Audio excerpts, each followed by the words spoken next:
It was 2012, at the age of 12, that you then became one of a very, very exclusive club, one that you never want to get into. 1 in 7 billion, 5 people on the planet have Langerhans cell sarcoma. What's that?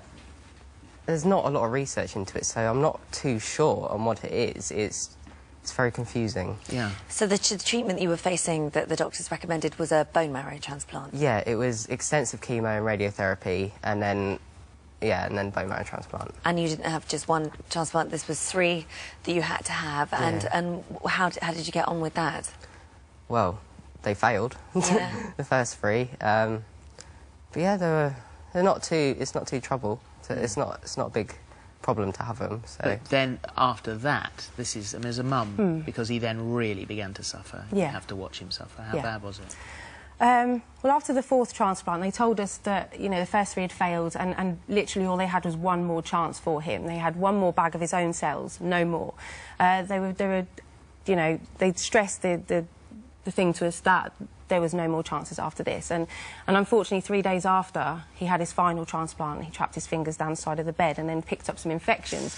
Oh. Now, obviously, infections with no immune system whatsoever, and no way for an immune system to even start to build within his body. He was literally being kept alive by antibiotics. That's what they told us.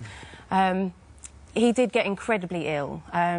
Throughout his whole treatment, he'd been very happy and smiley, and he'd always tried to be quite jovial, but actually those last couple of months were very, very difficult. He was in a lot of pain.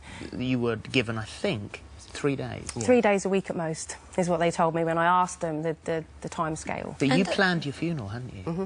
Yeah. To what extent? All of it.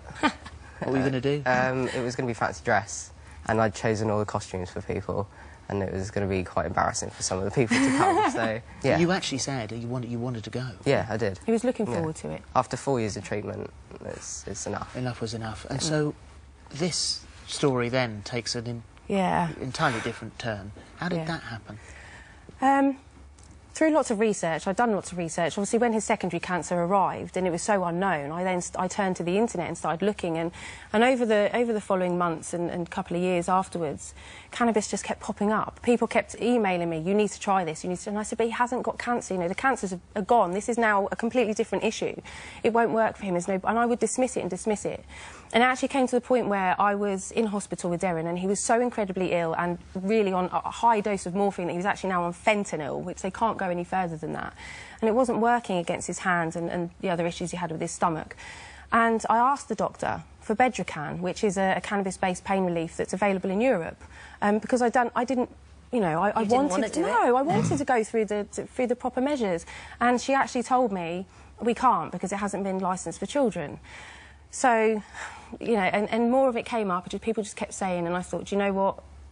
What have I got to lose? And you've got nothing to lose at that point. He's dying anyway, you know. So they just withdrawing your antibiotics. At this point, there was no other treatment. No. So you took this, and you asked him, and you said, yeah, let's try it. I was happy too. What did you notice? How quickly did things change? Oh my God! I mean, I honestly, the effects of it blew my mind. It wasn't what I expected. All I expected was, done a little bit of research, and some people use cannabis to kind of alleviate their anxiety and some pain, and that's what Darren was really experiencing. And on day 70, when they said there's definitely nothing in his bone marrow, there's nothing there, you've now just got to wait, Darren got very anxious and said, well, how much longer do I have to wait? They started to try and up the morphine, introduce sleeping tablets, and so that's when I actually gave it. And within half an hour to an hour... How was it administered? Under the tongue, sublingually. It's just a tincture. It's not the oil that people talk about. It was just a tincture. And then what did you notice?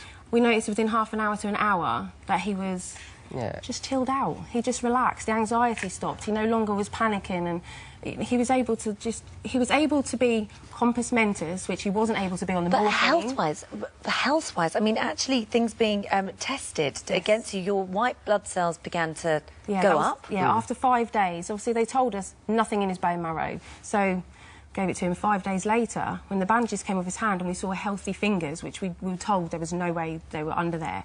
When we saw a healthy finger, so the doctors started panicking. This was now day 75 after the transplant. And he was meant to only be there for three days. Yeah, Yeah. and nobody has ever engrafted after 50 days. So day 75, and all of a sudden his white count has appeared.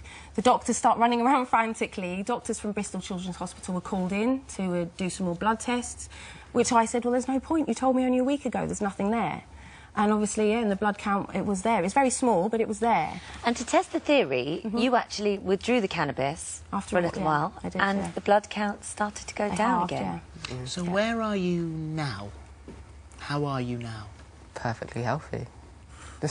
I mean, my blood's all normal. You stress this. Yeah. This doesn't work for everybody. This is No. not a cure. No, This it's is not. something that worked for you. And you could be prosecuted, let's be honest. Well, the law, under current laws in England and Wales, cannabis is not registered as having any therapeutic value. Anyone using the drug, even for medical reasons, could be charged for possession.